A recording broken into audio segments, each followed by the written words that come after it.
President Bola Ahmed Tinubu has informed government officials and appointees who cannot perform that they are free to leave his cabinet.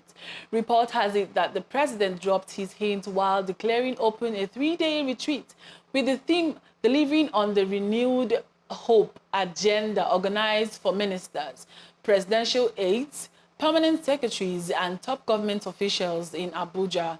He stated that he must succeed by all means to deliver on the expectations of Nigerians who brought him into office. President Tinubu, who stated that at the end of the retreat, a bond of understanding will be signed between the participants and himself.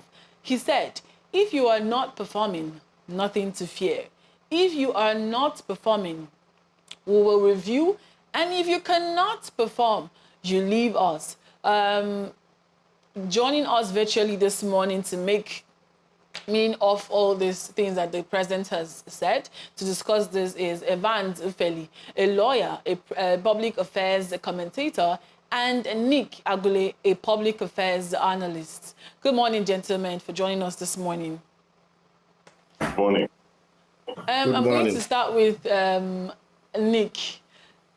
Let's have your thoughts on the opening speech of what the president has said on the retreat that started yesterday, and it will go on for 3 days. Let's have your opening thoughts on this. Thank you very much, and good morning to our viewers. The speech is a textbook speech on how to motivate and give hope to a people. So the president sounded the right notes, he hit the right keys, and I cannot fault the speech in its entirety. However, we are used to speech making in Nigeria. All our leaders from 1960 to 2023 make beautiful speeches. For instance, the annual budget is a big speech that they make, and they don't fail to make these speeches. What has been the malaise of Nigeria is to convert these speeches into action. So President Tinubu is about 6 months old in office. He has been making speeches. We only have to wait and see if he is going to live by his words. And it won't be long before the examination script will be before him. There will be situations that will arise that will expect him to live up to his words. Whether he will be courageous enough and competent to live up to his words, only time will tell. So those will be my opening remarks. Okay, thank you, Nick. Over to you, Evans. This is not the first time, just like Nick said, this is not the first time that we're having a retreat. We had this retreat during the Buhari's regime and then subsequent regimes as well. So I want to know, it's not the first time we're hearing the president talk tough, trying to put the people to work to make sure that they deliver their mandate. What do you make of this? Well, I think it is important in governance that once in a while you have capacity building. The people you are working with, you need to constantly share the vision you have, the vision you bore, why you made your manifesto to the people.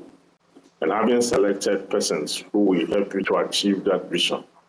It is only natural. A natural leader will have a retreat like this where you build capacity and share the vision, reinstate the agenda, vis-a-vis the manifesto.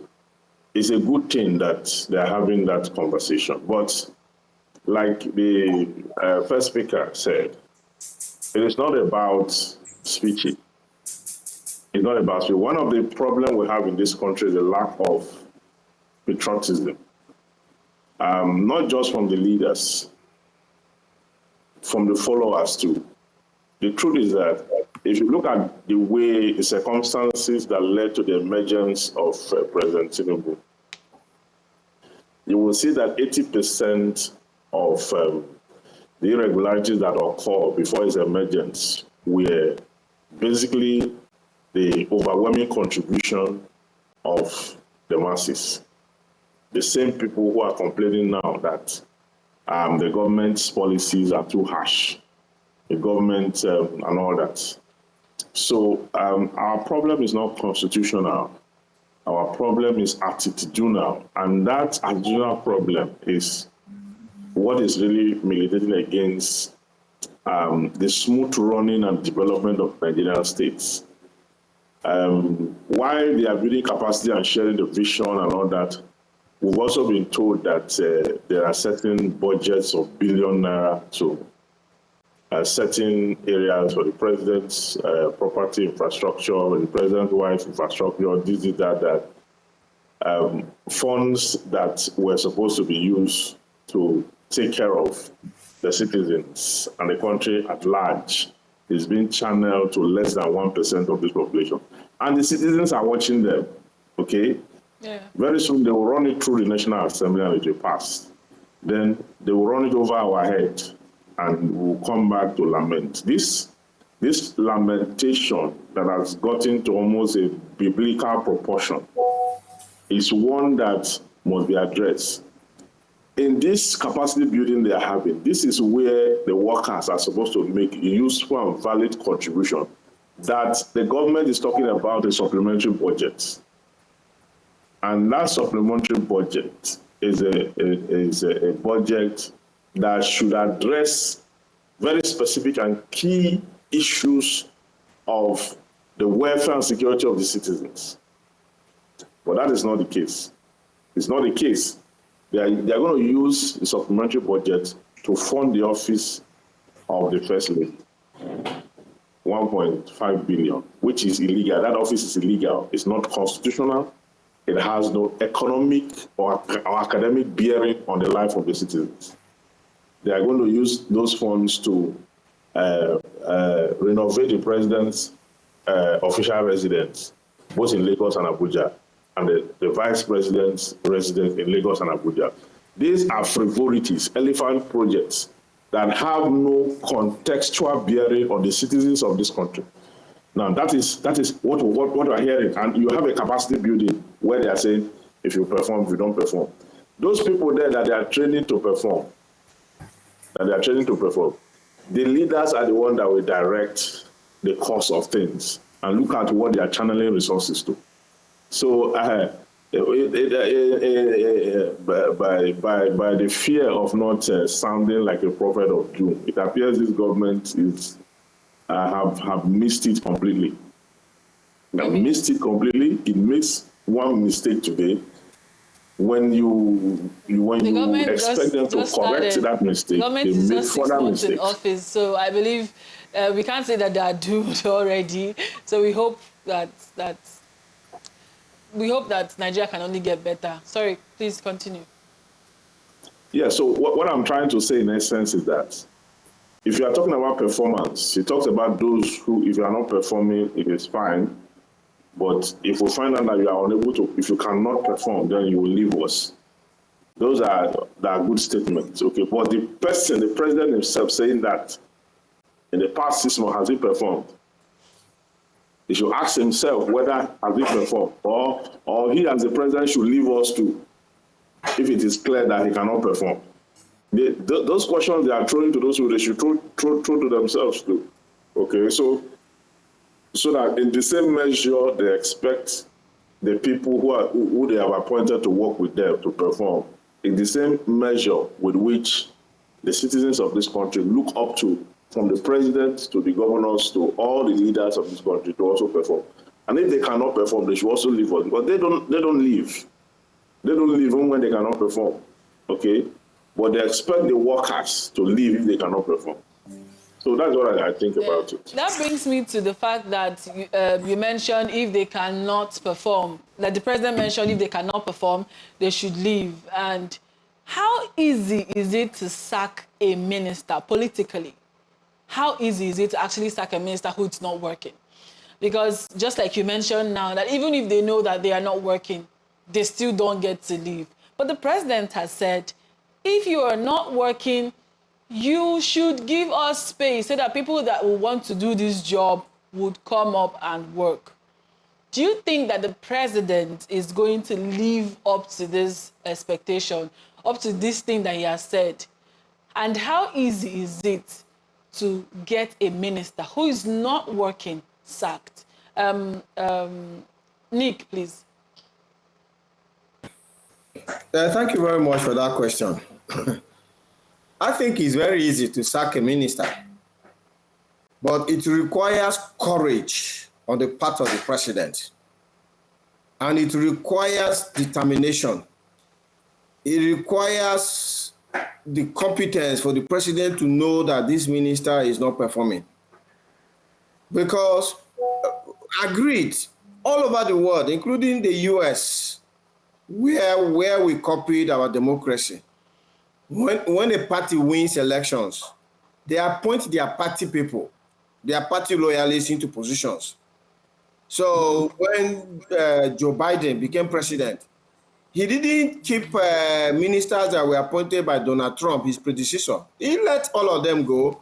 And when he was appointing his own ministers, it was as if you must have served him and Obama during their 8 years in the White House before you get an appointment. So that is just the fact.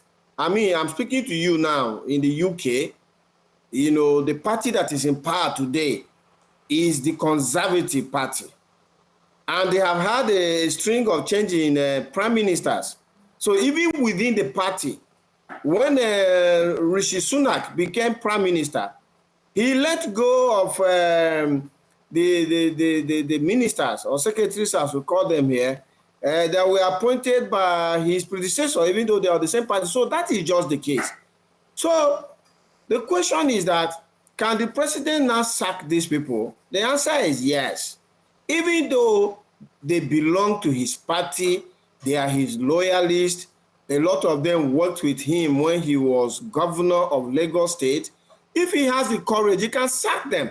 For instance, if, let's say, a traditional ruler who worked for him or that he wants to compensate in one way or the other is the one that gave him a candidate to be made a minister, and that candidate is messing up, he can sack that minister and then go back to that traditional ruler and say, yeah, Your Royal Highness, this person you gave me was drawing me back, dragging me back. So I let him go, give me another one. You know, that is very possible. And the problem we have had in Nigeria, especially in the past 8 years, is that we've never seen ministers sacked. We've never seen anybody held accountable for their actions or inactions. You know, in fact, for President Buhari, it was as if you had to force him before he would even do a cabinet reshuffle. You know, so I think with political courage, it's very possible. And that possibility comes from one thing.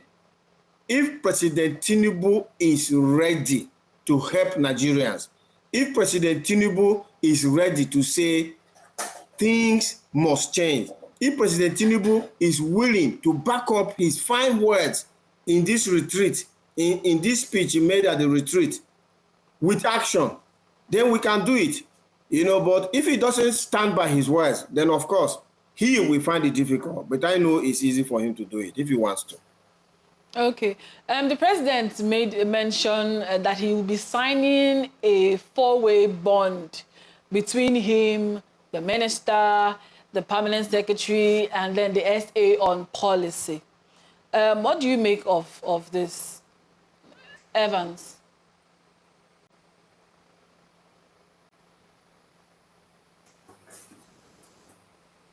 Okay, Nick, please. Yes, so again, what he wrote about, there is a delivery unit. He said there is a delivery unit that is being led by the former MPA chairman, Hadiza Bala Usman, resource delivery unit. And that resource delivery unit is the one that is going to evaluate the performance of ministers and other appointees vis-a-vis the bond that they have signed with the president. All that is on paper. 100% correct. Very good plan. The question is, will it be done? And only time can tell. As Nigerians, we hope that it should be done, but we don't know if the president has the courage and the focus to do it. We'll just have to wait and see.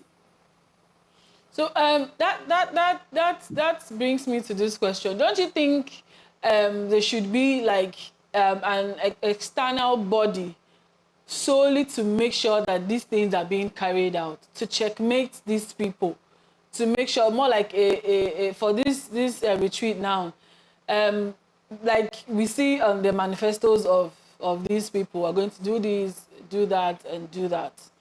Do you think that there should be like a think tank committee, people who bring up ideas in these offices to make sure that, okay, the president gives a target to say, in the next 6 months, in the next 1 year, in the next 2 years, as a minister, this is what you're supposed to achieve. This is what should be done. Do you think there should be like a committee checkmating these things and making sure that these things are carried out, judging from what the president has said, and if you're not working, that you're going to get sacked? Well, that is what the president has set out to do. In that bond, there are targets that have been set for each minister to say, this is what you are supposed to achieve within this timeline. And then the president has gone ahead to create this department in the presidency that is called Resource Delivery Unit, which is headed by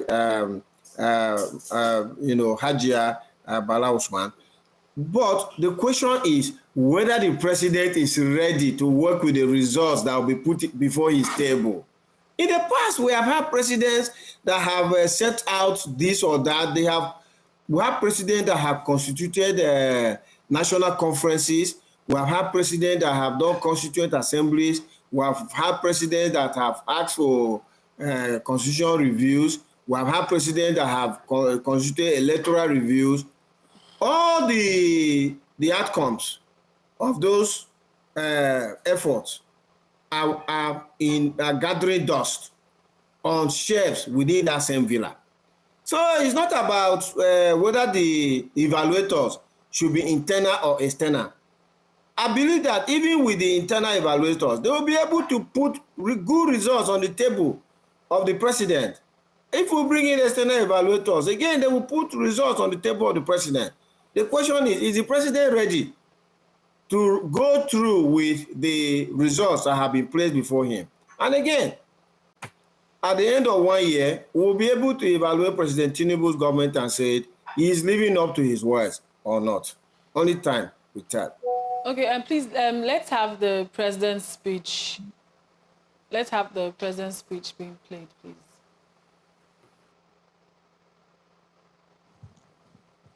As enumerated by a most qualified and respected moderator who has comprehensively gotten us through, I just say good morning, ladies and gentlemen. It is a great morning in Nigeria, and I am humbled and happy to stand before you on this retreat, but forward-looking determination to embark on very strong, bold endeavor to rebuild our country's economy and our people's hope renewed. Thank you very much for your attendance. With strong determination, we have brought together the best brains, the best hands to navigate the future of this country.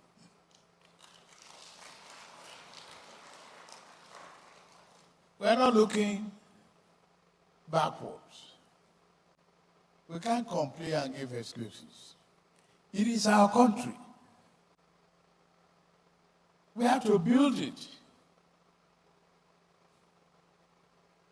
We have to renew the foundation.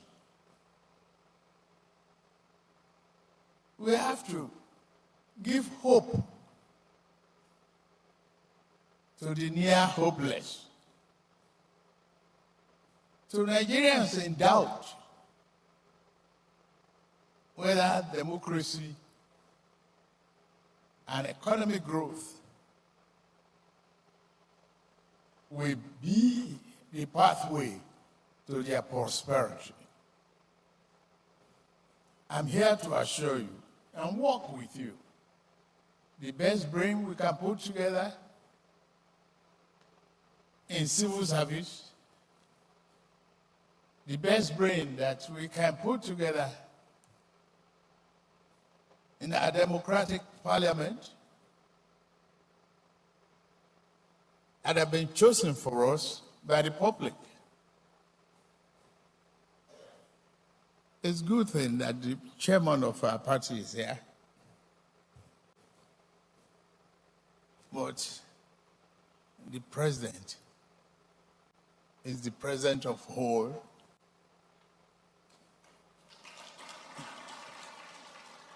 We've seen the president's speech at the 3-day retreat with his 48 ministers and his cabinet members. So, Evans, this question is for you. The president just said that he mentioned that there is hope.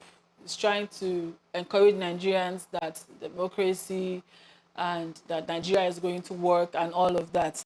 But then this brings me back to the anger on social media and all of that, seeing that there's a planned money of 7 billion naira for renovation of the Tinubu and Shetima's residences, and then the First Lady vehicles to also go up 1.5 billion naira.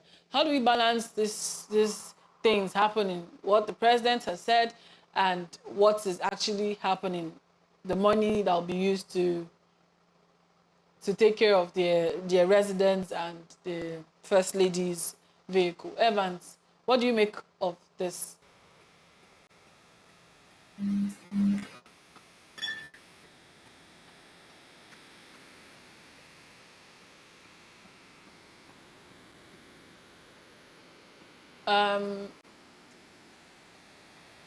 Evans, please, can you unmute your mic? We can't hear you.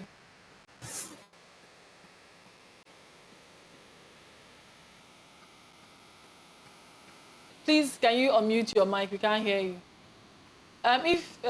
Nick, please. Can you hear me now? Yes, I can hear you now.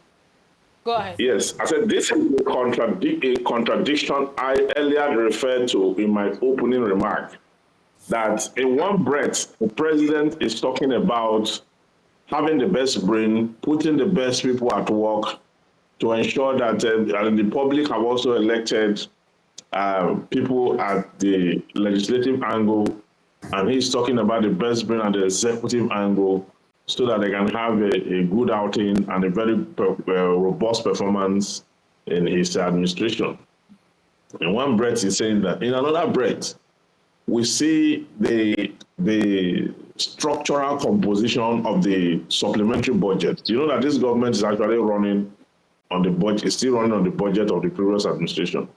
Okay, but by law, they are allowed to, have the supplementary budget in the event that there's a need to fund, to make water funding. Now, at this period of the lives of Nigeria, this is a critical period where subsidy has just been removed, where there have been a high increase in the prices of goods and services across the country and across all the markets and all that.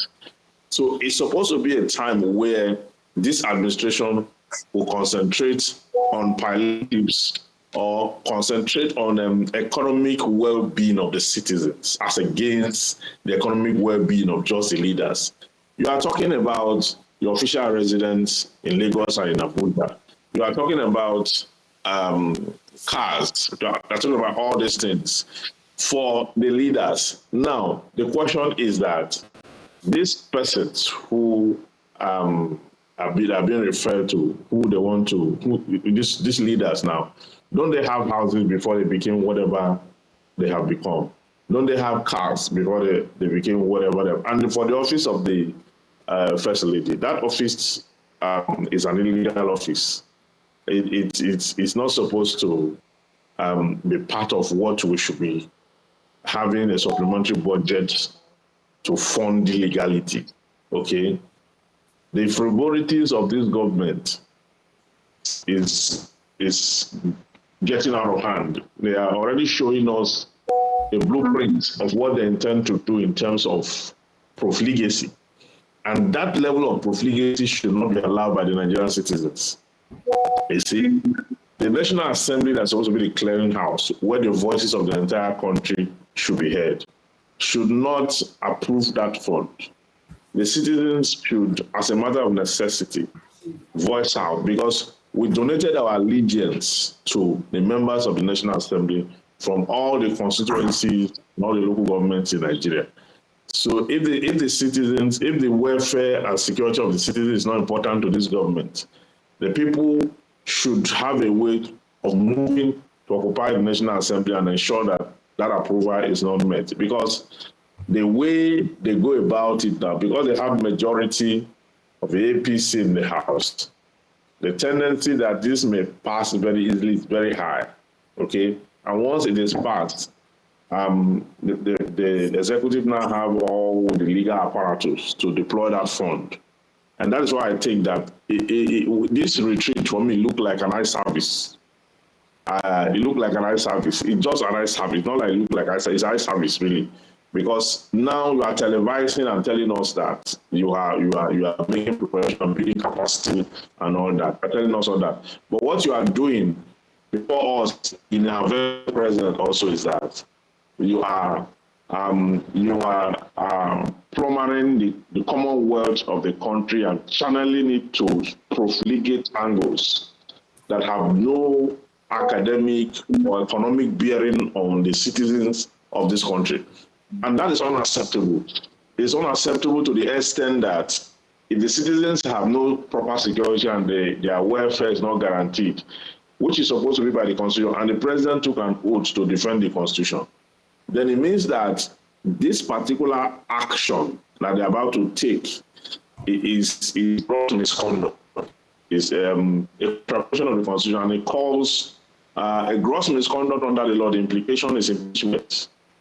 You understand? So it should not happen at all, because the country is not at the right. The palliative we promised the civil servants has not been paid. Okay. The one he promised 12 million Nigerians. How far? 12 million families. How far have they gone? Most people are. So why is it that? Yeah. Why is it that only their own that they take very serious? Okay. Why? Thank you, Evans. Nick, this question is for you. I mean, it's the same as the question I asked Evans. But I want to come from the point where we have the presidency and his vice. It's 7 billion naira is needed to renovate the residences, while the president Tinubu seeks $7.8 billion dollars and 100 million fresh loans. Adding it to what he also said at the retreat that he had with his ministers and cabinet members. What do you make of all of this? What's your thought? Well, President Tinubu has been consistently telling us Nigerians to make sacrifices, tighten our bets, and all of that. But by his own very actions, he has not shown leadership here to say, I am also tightening my belt and making sacrifices so that you can come along with me. The president has embarked on a global travel with his vice president and all of that. How does that show us Nigerians that he is ready to tighten his belt? I mean, there was the G20 summit, and then there was the United Nations General Assembly. He went to G20 summit. He then went to United Nations General Assembly. If he wanted to show us that he was ready to tighten his belt, he could have said, look, the leaders I'm going to meet at the G20 are the same leaders I'm going to meet at the United Nations General Assembly. So I'm not going to G20. I'd rather go to United Nations Assembly and United Nations General Assembly and meet them. I mean, if you make a statement like that, in Nigeria, we will be feeling that, oh, this president is with us. So you look at the supplementary budget. It's about renovation of residences, about this. And then in his own speech, the president is saying, we need healthcare, we need education, and all of that. And that brings me to a point. That brings me to the point that I really want to make. I think this president has taken his eyes off the ball, just like his predecessors. I have noticed some points down here. Point 13 in his speech, point 13 in his speech, the president says after they have carried out a review and evaluation of the state of the nation in the past 6 months, they have come up with healthcare as a priority. Education is a must. He sound bites like there is no weapon against poverty other than education. That is point 13. Then the president goes to point 28, and he says to transform the economy, that we are going to take 50 million Nigerians out of poverty, build healthcare, education, and roads. I think President Tinubu is making the same mistake that his predecessors have made. And if him or his handlers are going to watch this program, I want to put a direct message to President Tinubu that no matter how much education he wants to offer, no matter how much healthcare he wants to offer, no matter good roads he wants to offer, he will be unable to offer them because he has not done the first thing. And that first thing is power supply, electricity. It is only electricity that will grow the economy. And it is only when the economy is grown that the president can now have money to do education, do healthcare, do the roads. His predecessors came saying, I want to do education, I want to do healthcare. They didn't do it because the Nigerian economy is a small economy. Nigeria's budget is about $20 billion. But we need $1 trillion economy. We have potential for $1 trillion economy. And the only reason that we're not getting to $1 trillion economy is because we don't have enough electricity. The places the president has been to in recent times, let's take the UAE, for instance. He was in the UAE. The UAE, their population is about 10 million. They are delivering 30,000 megawatts of electricity per day to 10 million people. On average, that is 3,000 megawatts of electricity to 1 million people. It is the same 3,000 megawatts of electricity that President Tinubu is presiding over, delivering to 200 million people. 3,000 that UAE is giving to 1 million people. Nigeria is giving the same 3,000 to 200 million people. It is impossible. There's nothing President Tinubu can do. If he likes, he can constitute the best brains. Have we not done it before? We brought in the likes of Okonjo-Iweala and Adewumi and all of that. It never worked. So what should I do? Should I kneel down and beg? Who will go and tell President Tinubu that without electricity, this economy is in coma and all his plans will come to naught? What can he do with $20 billion in terms of education and healthcare? But if President Tinubu makes it possible that Nigeria grows power supply to 10,000 megawatts, even 10,000, that is when the job creation he's talking about will happen, because the private sector will boom and they will take Nigerians out of poverty. We hear this soundbite. President Buhari said it. We're taking 100 million Nigerians out of poverty. We're taking this thing, and you're delivering 3,000 megawatts of electricity. It didn't happen. Unfortunately and sadly and painfully, President Tinubu doesn't seem to be doing something different here. And please, let those who hear us tell him he should be singing power supply every day and not just singing it, taking the action. And you know what? He doesn't need to spend his money. We can do to power supply what we did to telecoms. It's the MTNs, the Airtels, the Glos that brought their money in, developed the infrastructure, and they are supplying telephones to Nigerians. The same can happen in power supply. President Tinubu did not mention power supply in the entirety of this speech. Neither he made it in his inauguration speech or any speech whatsoever. Sadly, Nigeria's economy will remain in a coma if he doesn't change. Thank you very much. Thank you, Nick. Thank you, Evans. Please stay with us. We have more topics to treat on the show. Up next on VOP this morning, Imo State Police picks up the president of the Nigeria Labour Congress, NLC, Comrade Joe Ajaero. Details in a moment.